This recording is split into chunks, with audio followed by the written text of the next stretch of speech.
Hi, good morning. It's Mindful Monday. A couple of weeks ago, I asked a question in my Facebook group, which is called Mindful Leaders Lounge. You should join it. I put a question about how people were feeling about being in this sort of half-vaccinated world that we're in, and kind of what feelings were coming up, what worries you might have, that sort of thing.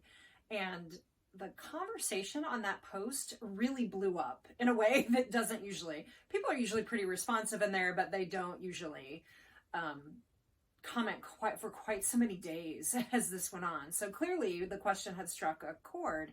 And what came up is that people had tons of worries, even though many of them, or all of them, are adults, and most of them were vaccinated, I think, by this point. But they were worried about other things, like their children or other people's children in this world who can't yet be vaccinated. They're concerned for people who won't or can't be vaccinated.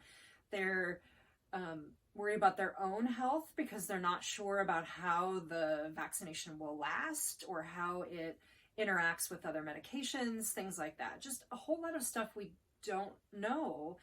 And they also expressed some challenges maybe with folks who were able to but are refusing to be vaccinated for a variety of reasons.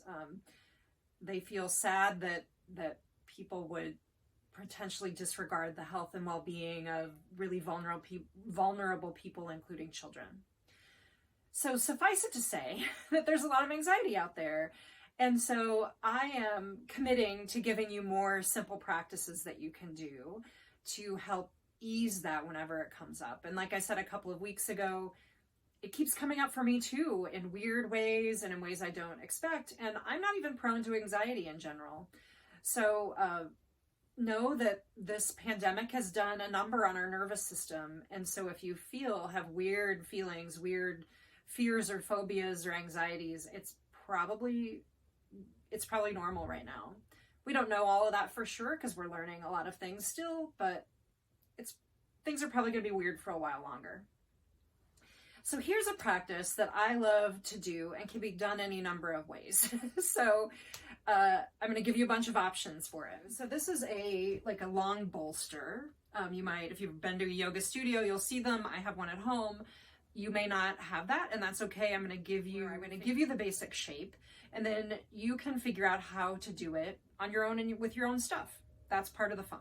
So what I'm doing is I put the one end of the bolster down on the ground, and then I simply grab it, kind of hold it, snuggle with it, and then lean my cheek against the upper part, and I rest. So you can do this with your cheek on whatever you're resting on. You can also do it a slightly different way, and this is really calming, by putting your forehead, that third eye point, against the top of the bolster and resting. I have my legs out straight and a little bit straight and kind of a little bit wide, kind of a V shape. But you can sit, if it's more comfortable for you to sit in a cross-legged position, you can do that too. Another way to do this pose is against a chair. So this chair doesn't have like a cushion, so I put one of my blankets over it.